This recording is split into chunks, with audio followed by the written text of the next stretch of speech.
हमारे मध्य में परम श्रद्धेय पूज्य स्वामी जी, वर्तमान में तो महाराज जी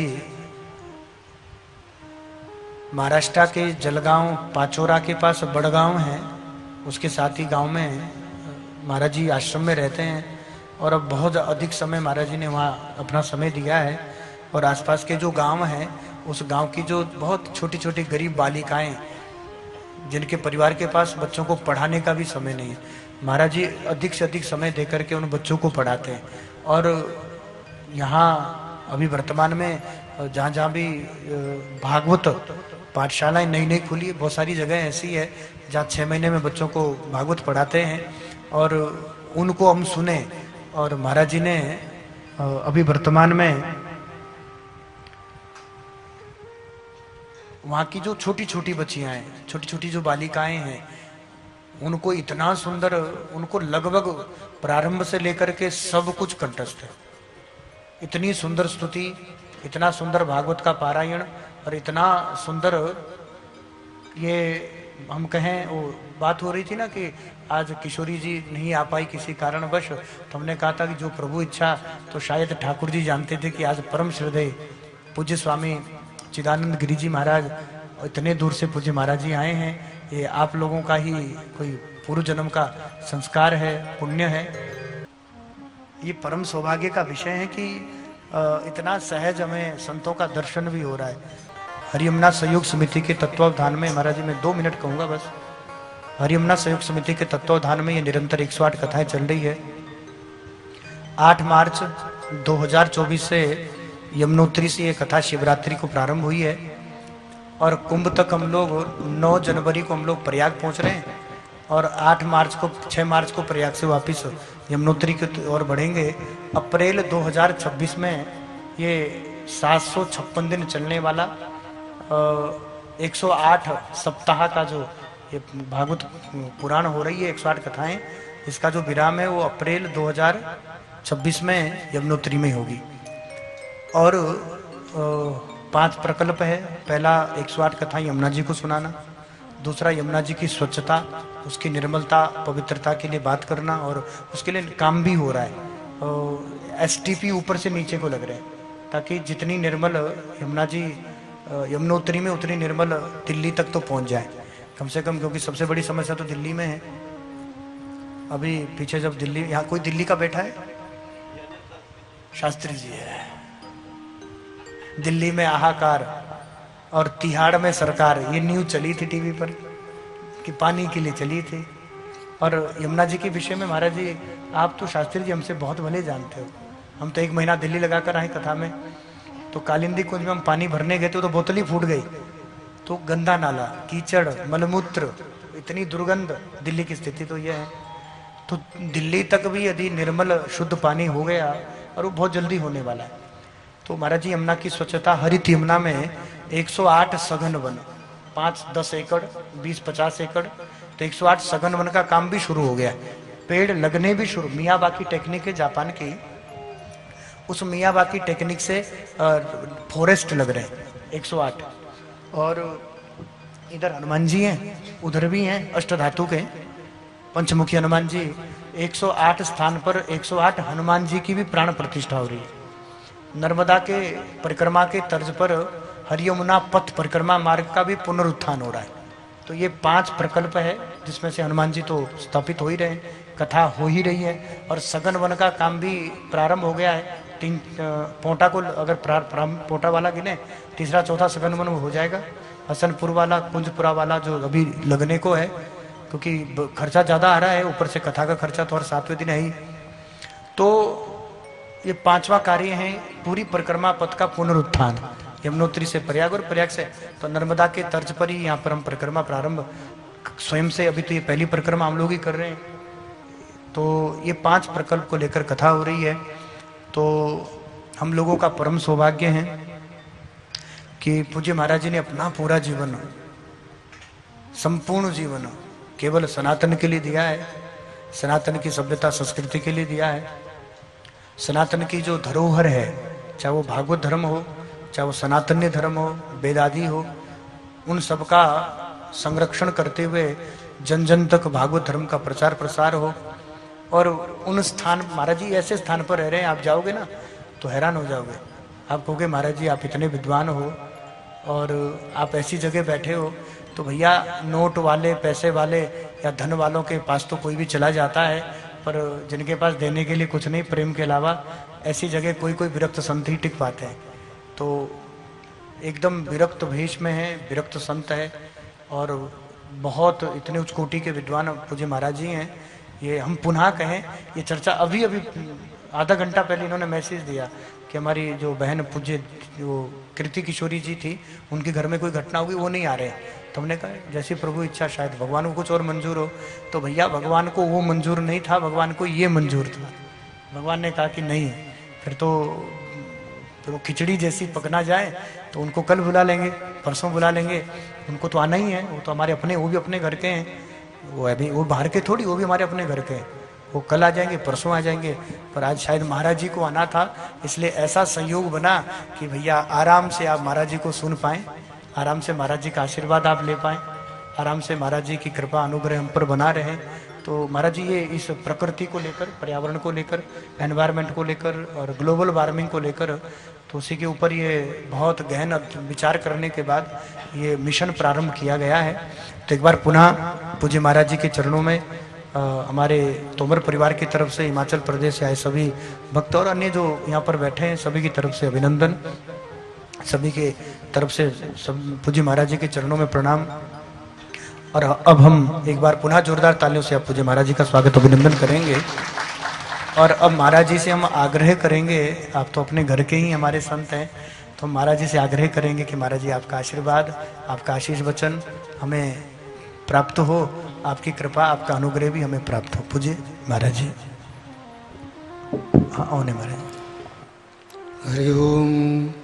बंसी विभूषित करा नवनीरदाभात पीताम्बराधरुण बिंब फलाधरुष्ठात् पूर्णेन्दु सुंदर मुखादरविंद नेत्रात् कृष्णात् परं किमपि तत्त्वमहं न जाने।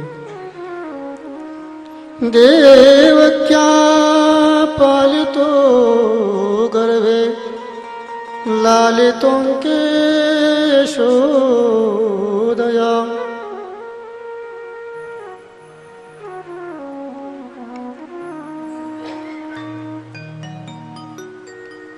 परम आदरणीय श्री स्वामी जी महाराज, हमारे प्रिय शास्त्री जी एवं भक्तवृंद, इसलिए ज़्यादा लंबी चौड़ी बात इसलिए नहीं कर रहा हूँ क्योंकि समय को ध्यान में रखते हुए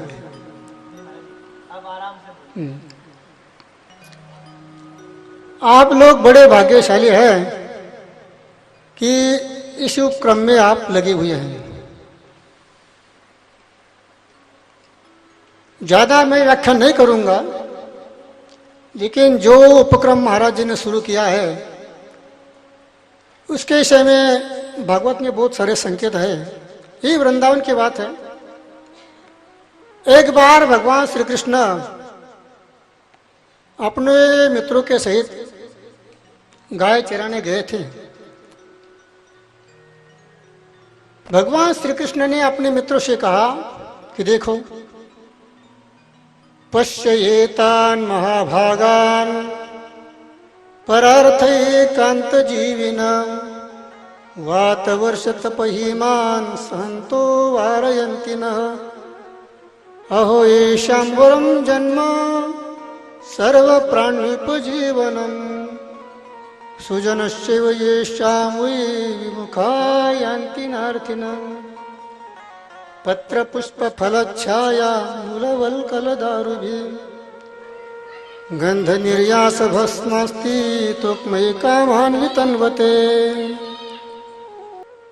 तो भगवान श्री कृष्ण अपने मित्रों से कह रहे थे, देखो मित्रों, एतान महाभागान पश्य, एतान वृक्षान पादपान द्रुमान पश्य। देखो ये वृक्ष कितने भाग्यशाली है वृक्ष मनुष्य से कितने श्रेष्ठ है भगवान बता रहे। इनका जो जीवन है ना परार्थी कांत जीवन, इसका मतलब होता है इनका सारा जीवन दूसरों के लिए होता है। ऐसे तो पर बहुत सारे नियम है। परोपकाराय बहंती नद्या, परोपकाराय दुहंती गाव, परोपकाराय फलंती वृक्षाः। वृक्षों के तरफ यदि हम ध्यान देंगे तो भगवान कृष्ण कह रहे हैं इनका जीवन देखिए, इनके पास जो भी जाता है वो खाली हाथ लौटाते नहीं। जैसे किसी सज्जन के पास कोई जाए कोई मांगने के लिए तो उसे वो रिक्त हाथ लौटाता नहीं है। उसी प्रकार ये वृक्ष भी ऐसे है, इनके पास जो भी जाता है उन्हें कुछ न कुछ देती है। अरे ये बात तो छोड़ो, हमको बचपन की बात याद है कि महाराज जी हम लोग आम के पेड़ को पत्थर मारते थे और पत्थर मारने के बाद वो हमको आम देते थे। अब ये बताओ किसी आदमी को हम पत्थर मारेंगे तो वो हमको पुरस्कार देगा कि जुर्माना देगा कोई? तो भगवान श्री कृष्ण कहते हैं वृक्ष ने हमको क्या क्या दिया है। पत्र, पत्र माने पत्ते, पुष्प, फल, मूल, वलकल माने वृक्ष की जो खाल होती है, दारू, दारू माने पीने की दारू नहीं, दारू संस्कृत में कहते हैं, लकड़ी का दारू कहते हैं। आपने तो महाराज जी से भजन सुना हुआ, जीते लकड़ी मरते लकड़ी, सारे जीवन में हमारे साथ लकड़ी लकड़ी रहती है। गंध अर्थात सुगंध, निर्यास माने गोंद, बहुत सारी चीजें हमको वृक्ष ने दी है और देते हैं। हमारे एक महाराष्ट्र में एक संत हुए तुकाराम जी महाराज, उन्होंने यहां तक कहा है कि इस दुनिया में हमारे सच्चे और अच्छे रिश्तेदार तो केवल वृक्ष ही है। वृक्षवल्ली आमा सोयरे, सोयरे का मतलब होता है रिश्तेदार। आपको ध्यान होगा, हमारी अपेक्षा शायद आपको ज्यादा अनुभव होगा इस बात का, रिश्तेदारों के साथ हमारे तब तक बनती है जब तक हमारा लेन देन का संबंध ठीक ठाक चलता है। थोड़ा बहुत दाएं बाएं आगे पीछे होगा तो फिर हमारा संबंध टूट जाता है, बिगड़ जाते हैं। लेकिन तुकाराम जी महाराज कहते हैं हमारे सच्चे और अच्छे रिश्तेदार कौन है? तो वृक्ष है। वृक्ष ने जितना कुछ हमको दिया है, संतों ने हमको जितना कुछ दिया है, इस दुनिया में हमको देने वाला कुछ नहीं है। ऋषि पर व्यवस्था को लेकर के आज विश्व में सबसे बड़ी समस्या है प्रदूषण की समस्या। बहुत सारी समस्या है लेकिन उसमें एक प्रमुख समस्या है प्रदूषण की। अब मैं दिल्ली में रहा 2 दिन तो ऐसा लगा कि पता नहीं अब किस जेल में आके पड़े हैं। ऐसा कह सकते हैं कि प्रदूषण का स्थान कहीं देखना चाहे तो दिल्ली जा सकते हैं, बस। तो ज्यादा हमको इस पर विचार नहीं करना है। इसमें हमको सुधार कैसे हो, सुधार करने के लिए हमको क्या करना चाहिए, यही उपक्रम जो हमारे महाराज जी ने चालू किया है। ऐसे तो एक नियम है, यमुना मैया जो है दूसरों को शुद्ध करती है, लेकिन आज की कलिकाल की परिस्थिति ऐसी हुई, उसमें हमारी गलती है। चलो ठीक है, जो भी गलती हुई, लेकिन आगे उसको आगे सुधारना है। प्रयास करेंगे, एक दिन हमको सफलता जरूर मिलेगी। वो आप लोग सोचेंगे कि भाई हम तो 2-4 लोग ये करने से क्या होगा, ऐसा नहीं होता है। महात्माओं का संकल्प काम करता है। आज हम महाराज जी जो उपक्रम चला रहे हैं, वो उपक्रम का फल यदि आज हमारे सामने बहुत कम दिखाई दे रहा है, लेकिन भविष्य में ये बहुत फलने फूलने वाला है। क्योंकि हम देखते हैं जब हम वृक्ष लगाते हैं उसमें बहुत सारी मेहनत पहले करनी पड़ती है, लेकिन जब सब मेहनत करने के बाद वृक्ष बड़ा होता है और फल फूल देने लगता है। ऐसा ही महाराज जी ने हमारे जो क्रम चलाए हैं वो आगे चल के बहुत बड़ा वृक्ष होने वाला है। फलने फूलने वाला है। और एक दिन वो भी आएगा, यमुना मैया ये हमारी प्रकृति प्रदूषण से धीरे धीरे मुक्त हो जाएगी। इस संसार को सही ढंग से चलाना हो तो जब तक हम प्रकृति का आश्रय नहीं लेते, प्रकृति की एक प्रकार की स्तुति नहीं करते हैं, एक प्रकार का आदर नहीं करते हैं, तब तक हम कितनी वैज्ञानिक वृद्धि कर ले, प्रगति कर ले, लेकिन ये हमारी अवनति मानी जाएगी। क्योंकि नियम ऐसा है, अस्मिन लोके अथवा अमुस्मिन, इस लोक में हम प्रगति करना चाहे चाहे परलोक में प्रगति करना चाहे, जब तक हम अपने आर्य वैदिक संस्कृति का आश्रय नहीं लेते हैं तब तक हम उन्नत नहीं हो सकते हैं। और असल में हमारे सचमुच हितेश है, एक प्रकृति है, यमुना गंगा है और ऋषि मुनि है। आपको पूछा जाए कि आपका सच्चा रिश्तेदार, अच्छा रिश्तेदार, हितेश रिश्तेदार इस दुनिया में कौन है, तो आप कहेंगे नहीं हमारे माता है, हमारे पिता है, हमारे भाई है, बहन है। लेकिन आप कई दिनों से कथा सुन रहे हैं, ये बताओ, जब राजा परीक्षित को शाप लगा और वो सब कुछ छोड़ करके चले गए थे, गंगा किनारे जाके बैठ गए, वहां उनका उद्धार करने के लिए, उनको संकट से मुक्त करने के लिए कौन आया था? भागवत में तो कई वर्णन है नहीं, उनका कोई साला है, जीजा है, माता है, पिता है, भाई है, पुत्र है, बहन है, कोई नहीं गया था।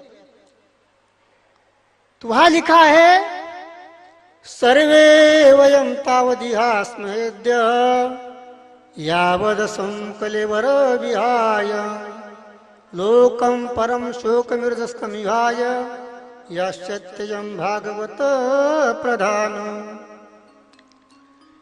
बहुत सारे ऋषि मुनि वहां एकत्रित हुए और उन्होंने कहा, जब तक इस राजा की मुक्ति नहीं होती है तब तक हम यही बैठे रहेंगे। याश्चत्यम भागवतम प्रधान। मेरा कहने का भाव यह था, इसमें ज्यादा मुझे व्याख्या नहीं करना है। इतना बड़ा संकट आने के बाद उनका उद्धार करने वाले कौन थे? ऋषि मुनि थे। उनका सब नाम भागवत में आए, महाराज ने कई बार सुनाया होगा आपको। चलो, असल में आपके हमारे सबके हित करने वाले जैसे महाराज जी है, जैसे प्रकृति है, ऐसा दुनिया में कोई नहीं है। इसलिए हमको अपना कल्याण करना चाहे तो हमको ये काम करना है, क्या? हमेशा महात्मा के साथ जुड़े रहना है। आपने कई बार कथा सुनी होगी, माता कपिल देवती और उनका जो प्रसंग है कपिल गीता, वहां देवती ने प्रश्न किया था कि महाराज, माता ने पुत्र को प्रश्न किया था कि मेरे पास बहुत सारा ऐश्वर्य था, इतना ऐश्वर्य मेरे पिता के घर में नहीं था। ऐसा विमान था जो आज भारत सरकार के पास भी नहीं, विश्व में किसी के पास भी नहीं है। इतना ऐश्वर्य होने के बावजूद भी देवती ने कहा कि मुझे सुख शांति आनंद नहीं मिला। तो भगवान श्री कृष्ण कपिल देव ने कहा था कि माताजी, आपको सुख शांति इस संसार में नहीं मिलेगी। सुख शांति क्यों नहीं मिल रही है? क्योंकि आपने जो है ना, संसार को अपना माना है। जिसको अपना मानना चाहिए था उसको अपने माना नहीं। माता ने पूछा कि बताओ कि हमारा कौन है? भगवान ने कहा था कि सुख शांति आनंद यदि चाहते हो तो आपको संसार से मोह ममता हटा के अपने जो गुरुजन है, ऋषि मुनि है, संत है, इसके ऊपर आपको प्रेम करना होगा। वहां कहा है कि प्रसंग मजरम पासम आत्मन कवि विदु। आपने कई बार सुना होगा, मोह सकल व्याधिन कर मूला। इस संसार में दुख का सबसे बड़ा कारण है मोह, ममता, आसक्ति, प्रेम। आप जानते हैं जिनके प्रति हमारा स्नेह होता है वो यदि संकट में पड़ता है तो हमको बड़ी भारी पीड़ा होती है। लेकिन जिनके साथ हमारा कोई संबंध नहीं है, हम लोग अखबार में सुनते हैं, देखते हैं, पढ़ते हैं कि अमुक जगह ऐसी दुर्घटना हो गई, इतने लोग मर गए, बस बात सुनते हैं, चाय पानी पीते हैं, कोई हमको दर्द नहीं होता है, क्योंकि उनके साथ हमारा कोई रिश्ता नहीं है। तो दुख कब होता है कि जब हमारा उनके साथ संबंध होता है। भगवान कपिल देव ने यही कहा कि माताजी, जैसा प्रेम आप संसार पर करते हैं ना, वैसा है प्रेम आप ऋषि मुनि साधु संत इनके साथ कीजिए, आपका दुख सब दूर हो जाएगा। प्रसंग मजरम पासम महात्मन कवयो विधु सहएव साधु सुकृतो मोक्ष द्वारम पावृतम। संसार में मोह, ममता, आसक्ति एक ऐसा बंधन है कि जो किसी भी शस्त्र से तोड़ा नहीं जा सकता है। और ये संसार का बंधन यदि तोड़ना है, एक नियम होता है। संसार का बंधन तोड़ना है, संसार की आसक्ति दूर करनी है, तो आपको आसक्ति संतों पर करनी होगी। भक्तों पर, संतों पर आप प्रेम करेंगे तो आपका संसार का प्रेम कम हो जाएगा, भगवत प्रेम बढ़ जाएगा, अपने आप संसार की आसक्ति छूट जाएगी। प्रसंग मज आत्मन कवयो विदुः सएव साधु सुकृतो। वही प्रेम, वही मोह, ममता, वही आसक्ति हम संतों के साथ करेंगे तो भगवान कपिल देव कहते हैं मोक्ष द्वारम अपावृतम। तो आप कपिल देव जी ने प्रश्न किया माता ने कि संतों में और सामान्य व्यक्ति में क्या विशेषता होती है। आमतौर पर बहुत सारे लोग ऐसा प्रश्न करते हैं कि महाराज आप लोगों में हम लोगों में क्या अंतर है। आप लोग कसाय वस्त्र धारण करते हैं, हम लोग सफेद कपड़े पहनते हैं, आपके भी मठ मंदिर होते हैं, हमारे बाल बच्चे होते हैं, आप में हमारे क्या अंतर है। अंतर तो खाली इतना होता है कि आप लोगों की जी पूछा जाए कि आपका परिवार कितना है, आप धड़ल्ले से बोल देते हैं हम दो, हमारे दो। अब महात्मा को पूछा जाए कि भाई आपका परिवार कितना है, इनको ये उत्तर देंगे हिमालय से लेकर के यमुना कन्याकुमारी से। और यहाँ तो बहुत छोटी बात हो गई, हमारा कुटुंब, हमारा परिवार कितना बड़ा होता है। वसुधैव वसुधा कहते हैं पृथ्वी को, ये सब हमारा परिवार है। आपका परिवार केवल अपनी बिरादरी में सीमित होता है। आप यदि ब्राह्मण, आपका परिवार ब्राह्मण ही होगा, आपके रिश्तेदार ब्राह्मण ही होंगे। आप क्षत्रिय, आपका परिवार क्षत्रिय होगा, आपके रिश्तेदार क्षत्रिय होंगे। लेकिन हम एक ऐसे महात्मा, एक ऐसे व्यक्ति होते हैं कि जिनके सब रिश्तेदार होते हैं, जिनके सब अपने होते हैं, सबको अपना समझते हैं, समझते नहीं, सबको लेके चलते हैं।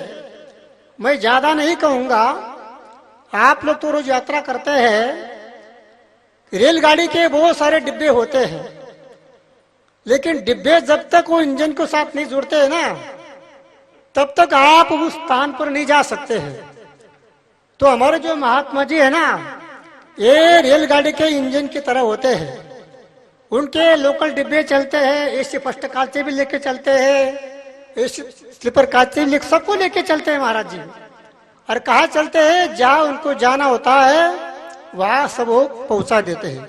उसी प्रकार आप अलग अलग स्थान से आए हुए हो, अलग अलग वर्ण के हो सकते हैं, आपके विचार भी अलग अलग हो सकते हैं, लेकिन महाराज जी का एक स्वभाव है, संतों का एक स्वभाव होता है, सबको लेकर चलते हैं और अपने गंतव्य स्थान पर वो सबको पहुंचा देते हैं। महात्माओं का काम क्या होता है कि स्वयं मुक्त होते हैं और दूसरे को मुक्त करते हैं। स्वयं सुखी होते हैं, दूसरे को सुखी करना चाहते हैं। भले उनको थोड़ा दुख मिल जाए, और दुख तो मिलता ही है, जो दूसरे को सुख पहुंचाना चाहेगा ना। दूसरी बात ये होती है, जितने अच्छे काम करने वाले लोग होते हैं ना, उनको इस कलयुग में ज्यादा पीड़ा होती है। कभी कभी गाली गलौज भी सुनना पड़ता है, क्योंकि कलयुग का एक नियम है, यह संत विषीधंती प्रसीदंती यसाधव।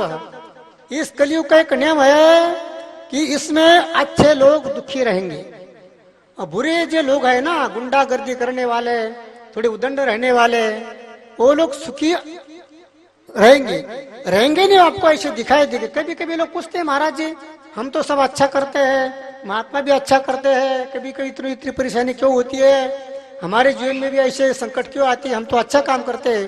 लेकिन ऐसा नहीं होता है, ये कलयुग का नियम है।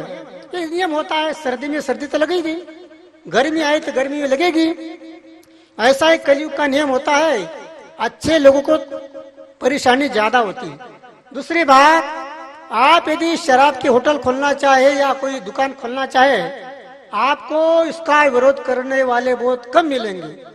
लेकिन आप जितना कहीं अच्छा उपक्रम चलेंगे ना महाराज जी, इतने में श्रेयांसी बहु विघ्नंती, अच्छे काम में विघ्न ज्यादा आती है। आप लोगों को अनुभव होगा, जितना हम अच्छा करेंगे ना उतना हमको टोका टिप्पणी करने वाले हमको ज्यादा मिलेंगे। अस्तु मैं ज्यादा विचार नहीं कर रहा हूँ, सभी को ध्यान में रखते हुए इतनी बात है कि हम लोगों को, आप लोगों को जैसे महाराज जी के साथ अभी संबंध जुड़ा हुआ है, आपके साथ संबंध जोड़ा इसलिए आपको वृंदावन देखने को मिला, नहीं तो आप कहाँ घर छोड़ के आने वाले थे। तो ऐसे आप जुड़े रहिए, एक दिन आप लोगों को भगवान अपने धाम में ले जाएंगे, इसमें कोई शंका नहीं है। ज्यादा बात नहीं करता हूँ क्योंकि अब उस समय का भी ध्यान रखना है महाराज जी के। तो ठीक है महाराज जी, आप बहुत भाग्यवान है, यहाँ वृंदावन में वास करे हैं। जन्मांतरे भवेत पुण्यम तदा भागवतम लभेत। जन्म जन्म का जब हमारा पुण्य उदित होता है तब हमको ऐसे कार्य करने में प्रवृत्ति होती है, हमारा मन लगता है, हमको समय मिलता है। नहीं तो क्या होता है, हम अच्छे काम करने जाते हैं, कोई ना कोई विघ्न आता है, परिवार में कोई दुर्घटना हो जाती है और आधे रास्ते से लौट जाते हैं। अस्तु आप बड़े भाग्यवान है, यहाँ तक पहुंचे हैं, महाराज जी के साथ जुड़े हुए, ऐसे जुड़े रहिए। आप लोगों को ढेर सारी शुभकामनाएं, महाराज जी की कृपा, संतों की कृपा आप पर बनी रहेगी। इन्हीं शुभ आप सभी को जय श्री कृष्ण। आप हमारे संत वाणी चैनल को सब्सक्राइब करें, वीडियो को लाइक करें, शेयर करें और हाँ, बेल आइकन पर क्लिक करना बिल्कुल ना भूलें ताकि हमारी किसी भी वीडियो की सूचना सबसे पहले आपको मिले।